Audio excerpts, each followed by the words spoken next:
মালিক আজান দিয়ালছে, আমার তো ইফতার খাইতে হইব, আমার একটু ছুটি দিয়া দেন না। এই বেটা কাজ কর, কাজ কাম শেষ করে পরে ইফতার করতে যাই। আচ্ছা ঠিক আছে। কিরে ইফতারির সময় হয়ে গেল, আজান জ্বালাইছে, ইফতারি করবি না? আমার মালিক তো গেছে এক জায়গায়, পরে আসলে ইফতার করে নিব, আপনি যান। আচ্ছা ঠিক আছে, ইফতার করে নিস। হ্যাঁ কিরে, আমি তো নামাজ পড়ে ইফতারি করে আইসা বললাম, তুই দেখি এখনো কাজ করস, ইফতারি করবি না তুই? ভাইয়া এখনো তো মালিক আসে নাই, ঠিক আছে আমি পরে ইফতার করে নিব না। তোর মালিক কই থাকে রে? তোর মালিকের ঠিকানাটা দে তো। এই যে এইদিকে সামনে। দাঁড়া আমি আইতাছি। আসসালামু আলাইকুম ভাই। ওয়ালাইকুম আসসালাম। আপনার যে কামের ছেলেটা আছে, এখন তো ইফতারির সময় হয়ে গেছে ভাই, তাহলে কি ইফতারির সময় দেওয়ার দরকার না? এখন তো রোজার মাস ভাই এটা। এই বেটা কামের সময় কাম করবো, আমি টাকা দিয়ে কামলা লইছি, জ্ঞান দিতে আইসস যা।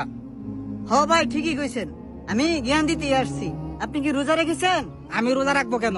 আমাকে খাই দে কাম নাই, রোজা রাখতে হইব আমার। তাহলে আপনি রোজাদারের মর্ম বুঝবেন না। আল্লাহ আপনার হেদায়েত করুক। ঠিক আছে ভাই, গেলাম। আসসালামু আলাইকুম। আচ্ছা যান। নে ধর, ইফতারির সময় তো পার হয়ে গেল, ওই রুটি আর পানিটা কিনে দিয়ে গেলাম, ইফতারিটা করে নে, পরে কাজ করিস। এমন মহাজনের কাজ করস যে ইফতারির সময়টাও দে না। থাক, গেলাম। একজন রোজাদারের কষ্ট আরেকজন রোজাদারই বুঝবে, তো আমাদের সবাইকে তাড়াতাড়ি ছুটি দেওয়া হোক। ভিডিওটি ভালো লাগলে শেয়ার করে দিবেন।